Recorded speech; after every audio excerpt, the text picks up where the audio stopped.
Donc toutes les choses étaient très carrées, on mesurait la survie avec des tests du Log-Rank, même après avec des modèles de Cox, etc. Enfin, vous voyez, c'était extrêmement technologique. La survie, bon, ben voilà, c'est une mesure qui est importante en médecine et qui se mesure bien. L'erreur de mesure est faible. Et puis voilà. Et puis donc arrive un jour des gens qui disent on va mesurer la qualité de vie. Alors le méthodologiste d'abord se dit tiens qu'est-ce que c'est que ça? Si. D'abord des philosophes se sont réunis, ils ont interrogé des patients, etc. Et puis on a construit des instruments et ça mesure la qualité de vie. Et donc la première réaction a été d'humilité parce que le méthodologiste est quelqu'un de fondamentalement simple et donc les philosophes, la parole du patient, c'est éminemment respectable et il s'est dit bon ben alors c'est une révolution quoi. C'est la première fois qu'on entendait le mot philosophe en médecine, en méthodologie.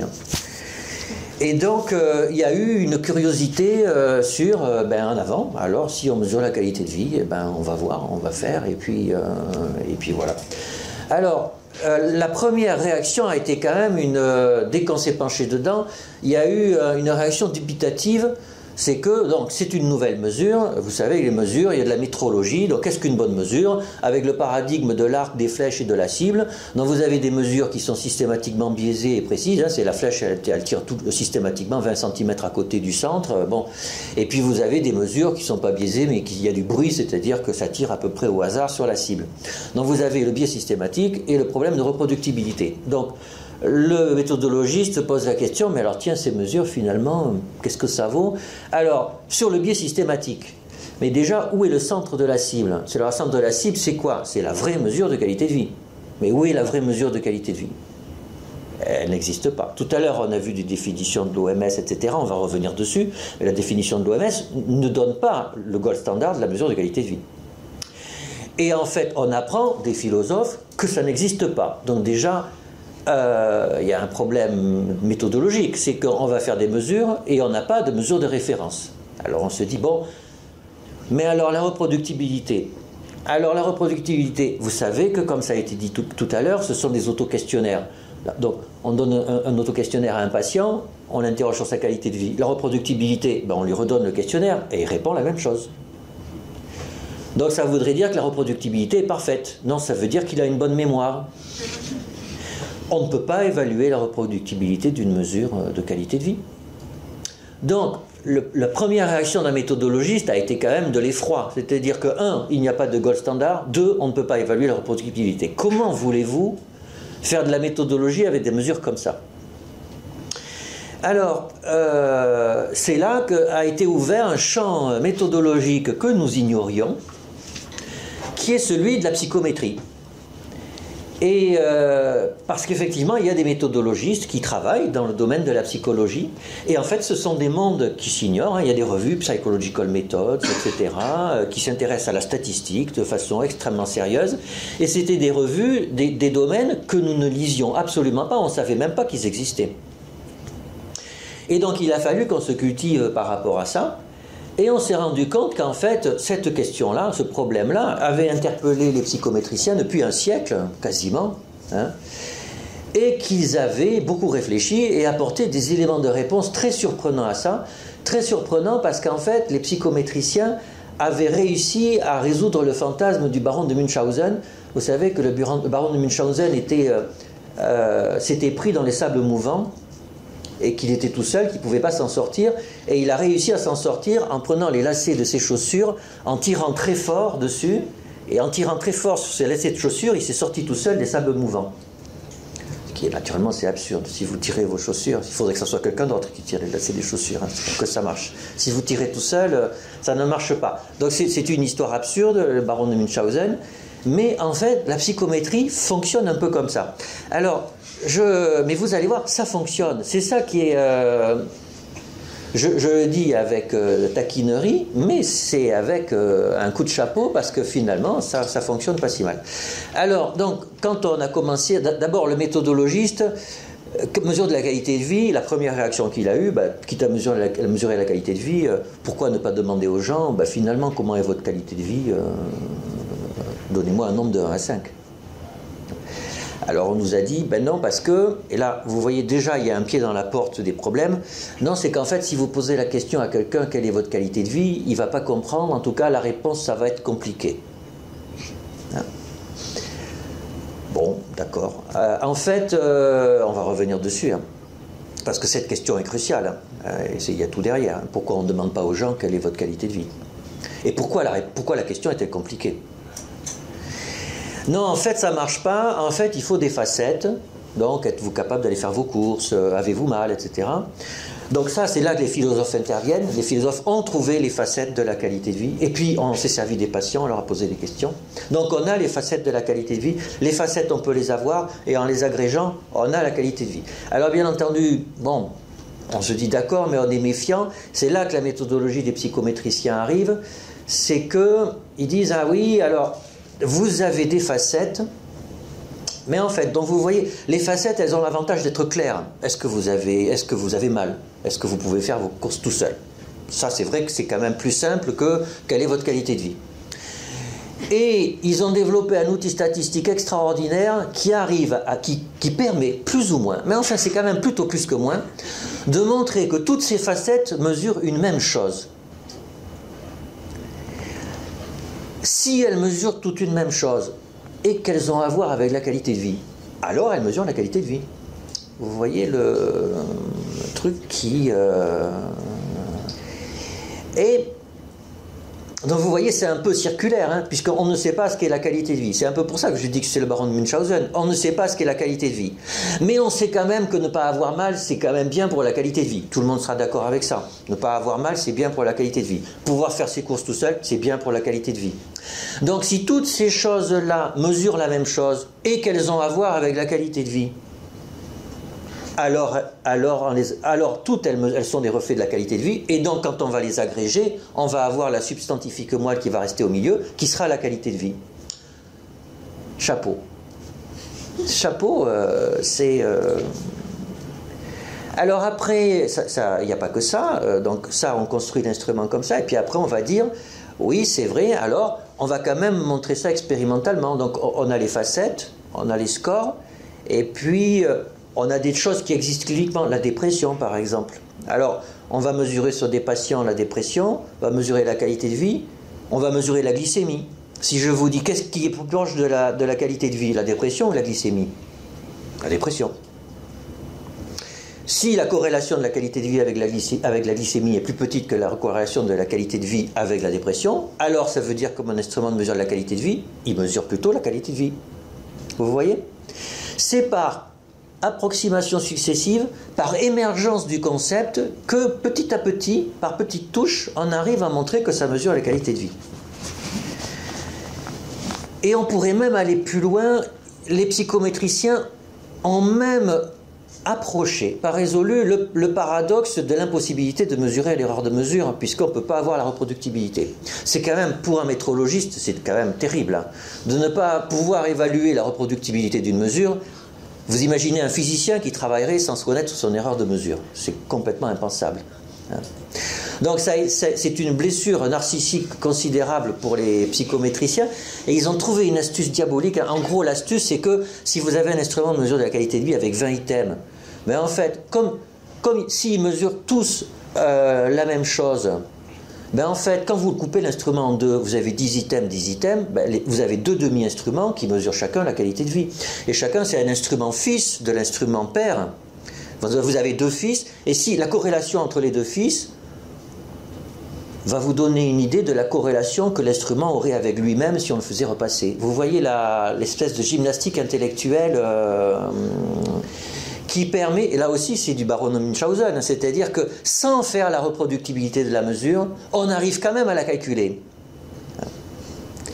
Et donc je dis ça en les taquinant, mais ça marche. C'est-à-dire qu'on fait des instruments qui ne sont pas si mauvais que ça. Quand je dis qu'ils ne sont pas mauvais, c'est même en ayant un œil très critique, hein, parce que moi je ne suis pas cancérologue, moi je fais de la psychiatrie, et donc j'ai un regard critique et extérieur par rapport à ce business, et très sceptique au départ, j'ai dû reconnaître que quand les gens font bien leur boulot, les instruments ne sont pas mauvais. Quand ils font bien leur boulot. Donc, ça a été donc le début, c'est le scepticisme total, hein, parce que a priori, c'est une tâche impossible, hein, vu de loin, pour un citoyen. Si vous demandez à des gens dans la rue, on mesure la qualité de vie, ils vont vous dire, on n'arrête pas le progrès. C'est quand même... Donc, le méthodologiste qui est encore plus prudent que l'homme de la rue se dit, tiens, on va voir ce que ça va faire, et puis, il y a un corpus de connaissances énorme, il y a des gens qui travaillent bien, et à la fin, on a des instruments qui ressemblent à quelque chose et qui ont rendu service à la société, comme ça a été montré tout à l'heure.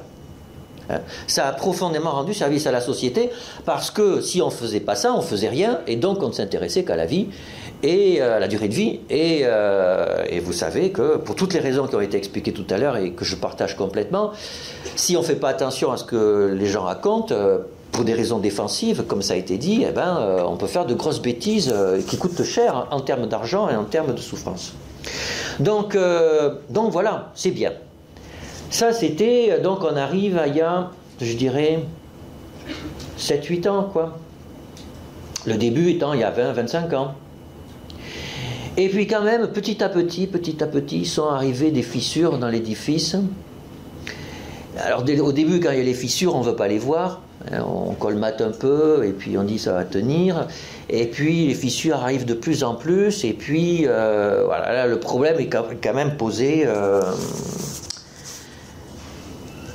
Le problème, c'est que, j'en reviens à ma question de tout à l'heure, mais finalement, alors, pourquoi, qu'est-ce que ça veut dire? Pourquoi, quand on demande à quelqu'un, êtes-vous heureux? Avez-vous une bonne qualité de vie? Pourquoi on ne prend pas la réponse, finalement, hein? Alors, il y a des stigmates, des symptômes. Tout à l'heure, on a parlé de l'OMS.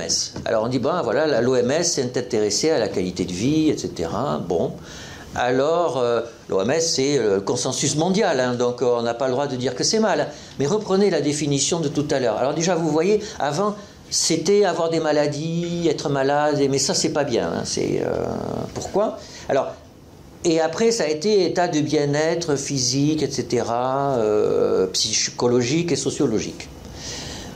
Mais alors, quand on dit ça comme ça, on a l'impression que ça va de soi, que oui, ce qu'on veut dans la vie, c'est un état de bien-être psychologique, sociologique et physique, et que c'est ça la qualité de la vie, c'est ça qui fait qu'une vie est bien, et etc.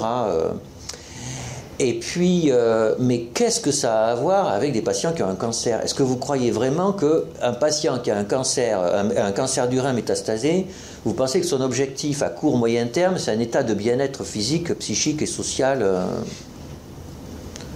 je ne suis pas cancérologue, mais c'est pas ça le problème de quelqu'un qui va très mal. Le problème de quelqu'un qui va très mal, c'est de ne plus aller très mal, c'est de ne pas aller très bien. Hein? Donc déjà, c'est quand même bizarre que l'Organisation mondiale de la santé dise des trucs comme ça. Et il y a même un collègue qui m'avait fait remarquer, hein, la définition de la santé par l'OMS, c'est après un orgasme ou un shoot d'héroïne. État de bien-être physique, psychique et total. C'est-à-dire que c'est complètement ridicule quand on pense. Et même, vous savez, on va dire... Et même, on pourrait dire, oui, d'accord, c'est excessif, mais l'objet de la vie, c'est d'être satisfait de sa vie, c'est d'être bien, quoi, satisfait de sa vie. Et il y a John Stuart Mill qui a dit, il vaut mieux être Socrate insatisfait qu'un imbécile satisfait. Vous voyez, et en plus, c'était un utilitariste. C'est-à-dire qu'en fait, l'objectif d'une vie, c'est pas forcément d'être bien. Hein. Si ce qui fait qu'une vie est bien, c'est ce qui fait qu'on a réussi à trouver ce qu'on cherchait, c'est quand même un peu ça, normalement. Enfin, les êtres humains vivent, ils cherchent plus ou moins quelque chose dans leur vie. Mais est-ce que les êtres humains cherchent ce qu'il y a dans l'OMS? Les êtres humains ne cherchent pas ce qu'il y a dans l'OMS. D'ailleurs, on ne sait même pas ce qu'ils cherchent. Et là, je vous promets que comme psychiatre, je vous promets que c'est très compliqué de voir comment les gens organisent leur vie, celle de leurs enfants, celle de leur couple, etc. C'est très... Et ils ne cherchent pas forcément à aller bien. Par moments, ils cherchent même à aller mal.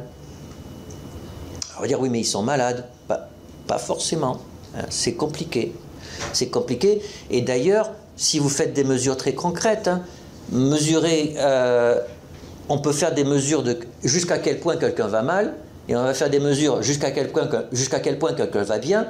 Donc spontanément, on va se dire l'un est corrélé très fortement négativement à l'autre. Eh ben non. Eh ben non. Hein, c'est pas parce qu'on va très mal, c'est pas parce qu'on va très bien qu'on va forcément pas mal du tout. Et on a des exemples en médecine. Hein. Normalement, par exemple, quand on est malade, avec une maladie grave, on devrait aller moins bien, toutes choses égales par ailleurs, que quelqu'un qui n'est pas malade. Normalement.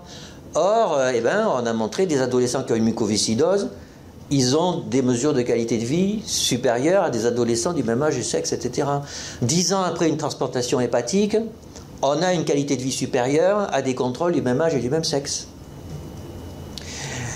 En psychiatrie, on a montré que vous traitez un patient schizophrène insuffisamment stabilisé, ses symptômes s'améliorent, le regard qu'il a sur sa vie s'améliore, mais ses exigences par rapport à la vie augmentent tellement que finalement sa qualité de vie a tendance à diminuer. Donc vous voyez le bazar que ça représente. Et alors en plus, et ça a à voir avec les aspects cliniques, hein, en plus, la mesure de la qualité de vie. Alors, j'ai été d'accord avec tout à l'heure, sauf sur un point, mais qui est un point symptomatique. C'est le patient qui doit dire s'il est bien ou pas dans sa vie. Et alors là, je reprends la cancérologie. Une collègue qui a beaucoup travaillé, une des pionnières de la qualité de vie en cancérologie, Chantal Rodari, qui travaillait à l'Institut Gustave Roussy. Je me souviens quand elle avait commencé par traduire les premiers instruments de mesure de la qualité de vie, c'était il y a 25 ans. Donc elle donnait les instruments à des patientes qui étaient hospitalisées à l'IGR, et puis elle revenait une demi-heure après reprendre les questionnaires. Et régulièrement, elle voyait des patientes pleurer. Alors, je me suis assis, puis je me suis dit, mais pourquoi vous pleurez? Ben parce que vous m'avez fait remplir votre questionnaire. Alors, il y avait, bon, j'ai coché, hein. Et puis, en vous attendant, j'ai réfléchi. Mais vous avez une question sur la sexualité. Bon, j'ai marqué que ça allait. Mais en réfléchissant, finalement, je me suis rendu compte que ça allait pas. Alors, qui répond dans un questionnaire? Qu'est-ce que c'est que ce bazar? C'est la même personne. Vous lui donnez un questionnaire, elle répond. Une demi-heure après, elle pleure parce qu'elle s'est rendue compte que, en toute liberté, ce qu'elle avait répondu au début ne correspond pas du tout à ce qu'elle pense.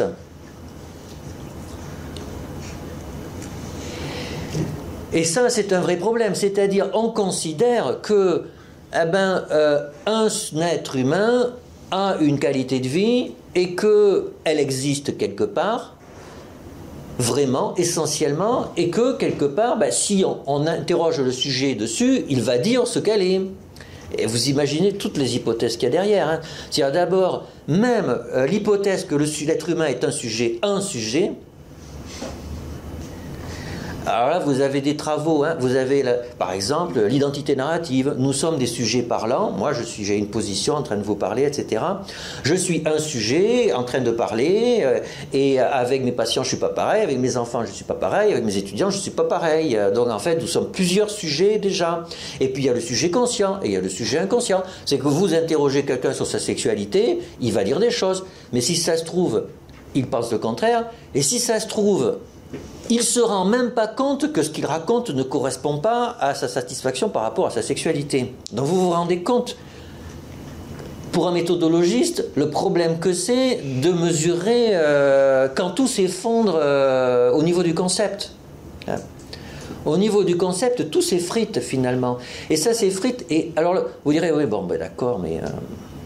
c'est la vie, bien sûr. C'est comme les mesures de Virémy HIV. C'est pas parfait. C'est en log de base 10. Il y a des erreurs de mesure, mais enfin, on fait avec, quoi. On fait avec, sauf qu'en médecine, le fait de demander à quelqu'un s'il est bien ou pas dans sa vie, c'est un problème extrêmement sensible. Et comme on l'a vu tout à l'heure, d'ailleurs, il y a des défenses chez les médecins, chez les patients. par rapport à notre capacité à verbaliser si on va bien ou pas bien. Quand le médecin demande au patient comment ça va, le patient se sent un peu obligé de dire oh ben ça va, on fait aller quoi. Parce que s'il dit ça va pas, il sait très bien que quelque part il agresse son médecin. Je vais pas bien, je vous dis que je vais pas bien, donc je vous dis que vous vous occupez mal de moi. Et donc comme on ne lui veut pas du mal au médecin, alors on va lui dire je vais bien. Et c'est au médecin, c'est son boulot. De rentrer dans la relation médecin-malade et d'aider le patient à être capable de dire qu'il va mal. Et donc vous voyez l'arrière-pensée méthodologique, c'est qu'en fait le paradigme qui est d'ailleurs très nord-américain, c'est-à-dire en gros on ne se pose pas trop la question parce que le patient est un patient citoyen. Vous voyez, patient reported outcome, comme ça a été dit tout à l'heure, c'est une position citoyenne. Le patient est un citoyen qui s'exprime, il vote, il s'exprime, il est autonome. Un principe d'autonomie qu'on voit dans le droit. Sauf que, vous voyez, même dans le droit, pour bien connaître les juges pour enfants qui s'intéressent à des enfants avec un handicap psychique, ils savent très bien que ça ne marche pas et ils savent très bien que quand ils ont un patient avec un handicap psychique, leur entretien doit durer 5 fois plus longtemps qu'avec un patient normal. Ils sont obligés d'aller très lentement pour poser les questions parce qu'il y a plein de juges qui font très bien leur métier. Et ils savent que pour s'assurer que ce que va dire le jeune patient en étant autonome, il faut du temps. Il faut l'aider à pouvoir être autonome. Et donc ça, en méthodologie, comment on fait? Donc ça a été la première fissure à l'édifice, et vous voyez que c'est pas n'importe quoi. Alors, les deuxièmes fissures qui sont arrivées, c'est que ça a été dit tout à l'heure, l'OMS a dit c'est multidimensionnel. Mais oui, mais je vous ai dit tout à l'heure, ça marche la psychométrie si tous les items ont une seule chose en commun, ça s'appelle l'unidimensionnalité. Alors là, il y a un problème, c'est que méthodologiquement, on a besoin d'unidimensionnalité, et l'OMS a dit que c'est multidimensionnel. Et là, l'OMS n'a pas tort. L'OMS n'a pas tort. Alors du coup, si c'est multidimensionnel, finalement, il n'y a pas une qualité de vie, il y a un profil. Et alors là, c'est la catastrophe, parce que vous savez bien que quand on a un profil, vous n'avez pas de relation d'ordre. Vous ne pouvez pas dire le patient, il va mieux qu'avant, puisqu'en fait, vous avez un panel de dimensions. Donc c'est le bazar. Vous savez bien, dans les essais randomisés, on aime bien avoir un critère principal, et il bouge, il s'améliore ou pas. Et si vous avez un panel, vous ne pouvez pas en faire grand-chose. Premier point. Deuxième point qui a quand même été aussi, et qui reste un point d'achoppement énorme et encore peu verbalisé, c'est qu'aujourd'hui la qualité de vie a un impact au niveau de l'évaluation du médicament qui est bien plus importante que ce qu'on imagine, pas pour l'autorisation de mise sur le marché, mais pour le remboursement et l'attribution du prix. Puisque vous savez qu'en Grande-Bretagne, un médicament est remboursé si le gain qu'il apporte en année de vie de bonne qualité est inférieur à 30 000 livres.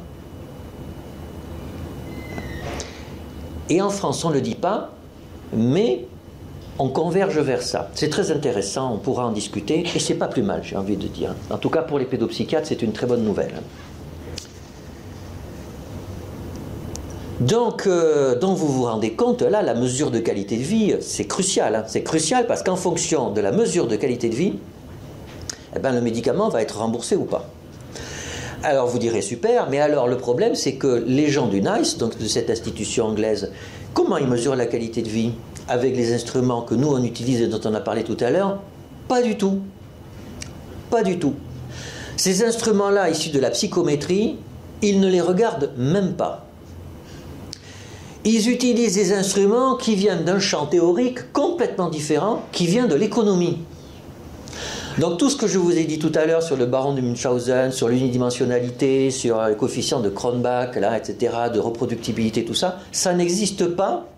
Ce sont des modèles de révélation de préférence. Comment ils font? Ils demandent à des gens, alors ça a été fait, comme ce sont des économistes, ils ont beaucoup d'argent, et donc ils ont fait des manips de grande envergure. Donc ils ont demandé à des sujets, imaginez que vous ayez un cancer du côlon métastasé avec une nécessité de stomie. Qu'est-ce que vous préférez? Avoir ça ou avoir 90 chances sur 100 de mourir tout de suite ou 10 chances sur 100 d'être en bonne santé? Alors les gens disent oh, je préfère la stomie. Bon, alors 80 chances sur 100 d'être mourir tout de suite et 20 chances sur 100 d'être en bonne santé. Et puis comme ça, en faisant un petit truc, vous avez un équilibre, et à l'équilibre, vous avez une mesure d'utilité qui revient finalement pour chaque état de santé, vous lui attribuez un équivalent mort subite. Et cet équivalent mort subite correspond à la valeur que vous apportez à l'état de santé. C'est une mesure d'utilité, c'est une mesure de qualité de vie qui n'a rien à voir avec tout ce que je vous ai dit tout à l'heure. Ça marche même quand ce n'est pas unidimensionnel. Mais alors, pour un méthodologiste, vous vous imaginez, il s'est intéressé à un corpus théorique, statistique très fort pendant 15 ans, il a fait que ça, des congrès comme ça, etc. Et il se rend compte qu'en fait, sur la planète, 50% des gens qui travaillent sur le concept ne savent même pas que ça existe et ils font tout le contraire. Et c'est eux qui ont la parole quand il s'agit de rembourser un médicament. Et qu'en plus, les deux approches méthodologiques n'ont rien à voir, rien du tout. Bon, alors, j'en arrive à la conclusion. Que pense le méthodologiste de tout ça, au bout du compte, aujourd'hui, quoi.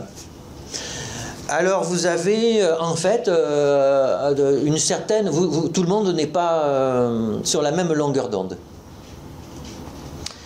Vous avez des nihilistes qui disent, bon, bah, si un, on ne sait pas ce que c'est, si deux, même les mathématiciens n'ont pas les mêmes modèles pour savoir comment les mesurer, c'est le bazar, il faut laisser tomber, ce truc-là est une escroquerie intellectuelle.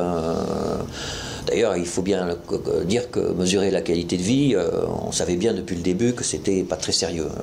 Voilà. Donc, laissons tomber. Alors vous avez des gens qui disent ouais d'accord mais enfin bon comme je vous l'ai dit tout à l'heure d'accord on peut dire que c'est une escroquerie intellectuelle sauf que si on n'a pas ça on n'a rien, on ne mesure que la survie brute et on fait de grosses bêtises et comme je vous l'ai dit la mesure de la qualité de vie et ça a à voir avec la conférence de tout à l'heure ça a quand même aidé le système de soins à aller mieux à la fois en termes cliniques et en termes d'évaluation des médicaments. Il faut faire très gaffe avec l'un et avec l'autre, on pourrait en discuter, il faut faire très gaffe. Dans mon métier, l'utilisation des échelles a été au moins aussi délétère en termes cliniques que bénéfique. Donc il faut faire gaffe, mais je suis d'accord, ces outils, les mesures de qualité de vie, ont participé à l'amélioration du système de soins, en particulier en cancérologie. Et je suis le premier. Dans tous les essais thérapeutiques en cancérologie, il n'y a pas systématiquement de mesure de qualité de vie, vous êtes au courant, même parmi les essais qui sont publiés là. Et je suis le premier à dire que c'est très mal. Donc, vous voyez, il n'y a pas d'ambiguïté dans mon propos. Donc, il y a des gens qui vont dire, ok, attention, jetez pas le bébé avec l'eau du bain. En fait, le truc, c'est que les mesures de qualité de vie, oui, ça peut marcher, mais jusqu'à un certain point. Vous savez, c'est comme quand vous avez un microscope, vous pouvez regarder, vous voyez, vous avez un objet d'étude, vous prenez un microscope, plus ça va, ça grossit, vous voyez de plus en plus, puis vous savez, à partir d'un certain moment, et en physique, en fait, tout se dissout, quoi. Les particules sont des espèces de nuages, enfin voilà, on ne sait plus... La physique change dès qu'on est dans l'infiniment petit. Ben, avec la qualité de vie, c'est pareil. Vu de loin, ça marche pas si mal. Si vous regardez de très près, tout se délite, vous ne comprenez plus rien et il faut changer complètement de paradigme. C'est-à-dire qu'en fait, il faudrait accepter que les mesures de qualité de vie soient frustes, pour être un peu méchant. Et puis c'est comme ça. Voilà. Alors vous avez... donc ça c'est la deuxième position. Ouais, la troisième position, où il y a des gens qui disent... C'est vrai que c'est fruste, mais la technologie, en particulier statistique, nous permettra quand même de faire des progrès pour avoir des mesures de meilleure qualité. Alors, moi je suis... Pendant longtemps, j'ai été pour la deuxième option. Les stats, j'y crois pas trop. Je trouve que les statistiques, plus ça devient compliqué, moins c'est utile. Donc, que c'est déjà assez compliqué comme ça, la psychométrie, la rendre plus compliquée, je pense pas que ça fera du bien. Mais c'est un point de vue personnel. Donc, pendant longtemps, j'ai été sur la position pas nihiliste, mais ça marche, mais bon, c'est limité, quoi. Et puis, une collaboration qu'on a eue avec les collègues de Nantes, avec un étudiant en commun, on a fait un petit travail autour de ce qu'on appelle le response shift, c'est-à-dire un de ces paradoxes de qualité de vie pour essayer de titiller. C'est souvent quand il y a un paradoxe autour d'une discipline que la discipline progresse. Et j'ai changé un peu de point de vue, c'est-à-dire que effectivement, je pense que la qualité de vie en tant que telle n'est pas... bon, faudra... C'est intéressant, mais c'est prétentieux. Voilà. C'est prétentieux pour tout ce que je vous ai dit. C'est qu'on ne sait pas ce que c'est. Le bonheur, voilà, bon, c'est un truc... Et même, c'est positif, et franchement, je trouve que ce n'est pas une bonne idée. C'est-à-dire que nous n'avons pas la prétention en médecine de faire que les gens aient une vie de bonne qualité. C'est juste que nous souhaiterions que les gens arrivent à avoir une vie qui correspond à celle qu'ils avaient avant. Si déjà c'était ça, ça serait très bien. C'est-à-dire, je pense que la médecine a vraiment à voir avec faire que les gens ne soient pas malheureux et pas faire que les gens soient heureux. Or, le vocable qualité de vie est un vocable positif.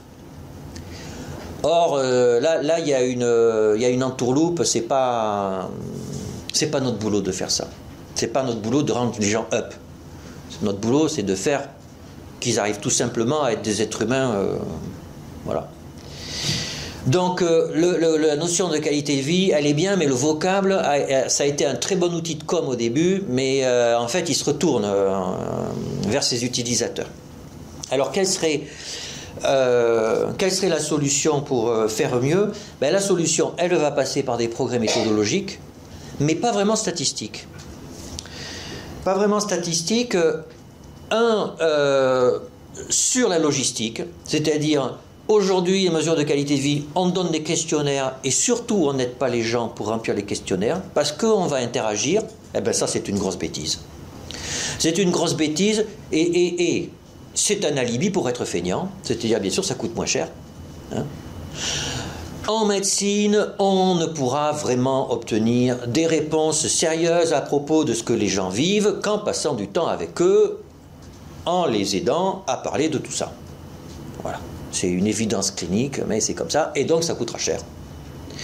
Mais de toute façon, les essais thérapeutiques, ils coûtent déjà très cher, et c'est pas en rajoutant une bricole comme ça que ça coûtera moins cher. Et en plus, ça poussera les gens à parler avec leurs patients, et comme on l'a vu tout à l'heure, ça ne sera que du bénéfice. Donc, un point méthodologique, il faut lutter contre ce dogme de l'auto-évaluation pure. Il faut une auto-évaluation assistée.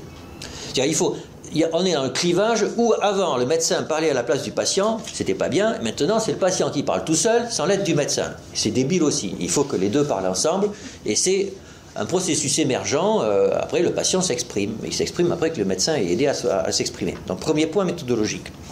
Deuxième point, je reviens à la statistique, l'unidimensionnalité. Effectivement, un outil, ça c'est un acquis de la psychométrie. On sait vraiment ce qu'un instrument mesure quand c'est subjectif, quand même il mesure, quand on sait que tous les items mesurent la même chose. Ça facilite quand même beaucoup la sémantique. Donc 2, l'unidimensionnalité. Et 3, je termine là-dessus, un truc que j'ai trouvé par hasard dans une revue de sciences humaines qu'on achète en kiosque, une linguiste qui s'appelle Anna Wierzbicka, qui a montré qu'il y avait des noyaux sémantiques communs à toutes les langues. Par exemple, mauvais, sentir, pas, quelque chose. Vous voyez, tous ces trucs-là, ça existe dans toutes les langues. Elle appelle ça des semantic primes.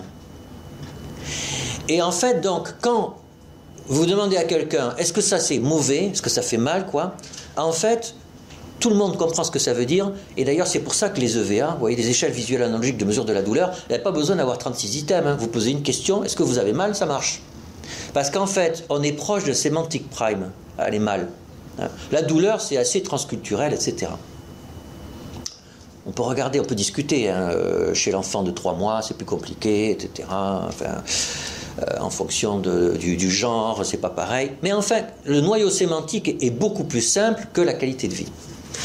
Et donc, il faudrait faire un effort dans la construction des instruments, à la fois au niveau du concept mesuré et à la fois au niveau des items qui constituent l'instrument, qui soient en termes sémantiques extrêmement élémentaires, pour que les réponses apportées par les patients, une fois qu'on les a aidés à répondre, pour que ces réponses soient très peu sensibles à ce qu'on appelle ces response shifts, c'est-à-dire le fait que d'un moment à l'autre, le patient va interpréter la réponse différemment en fonction de sa vie, de la personne qu'il a en face de lui, et qu'on a de l'erreur de mesure partout.